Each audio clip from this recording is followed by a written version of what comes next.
大家好，我是谢雷。央视的节目录好了，我们在家也休息了2天，可能这2天就会放了。首播可能是8月11号晚上7点半，央视3套，叫《一转千年》。有兴趣的朋友可以关注一下。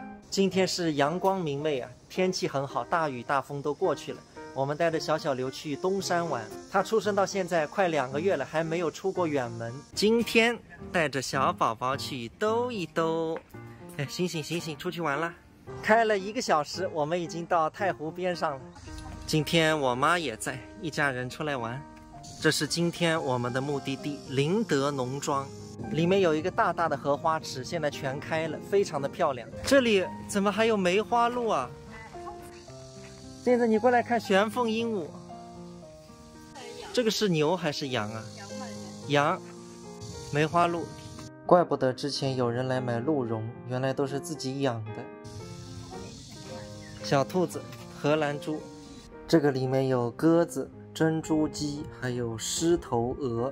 刚刚我去后面转了一圈，还有好多大棚，都是鸡鸭鹅。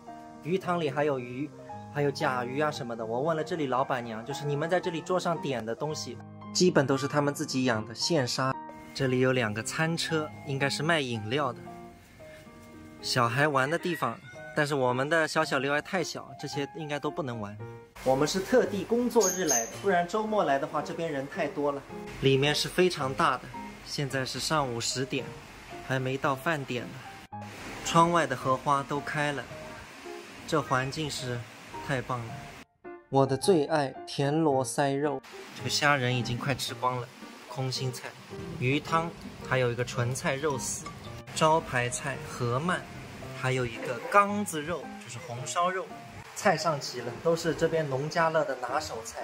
月嫂是蛮辛苦的，我们吃饭，她喂奶。不过这是阿姨的工作。我觉得人和人之间最好的关系是什么？就是金钱关系，谁也不欠谁。 Later.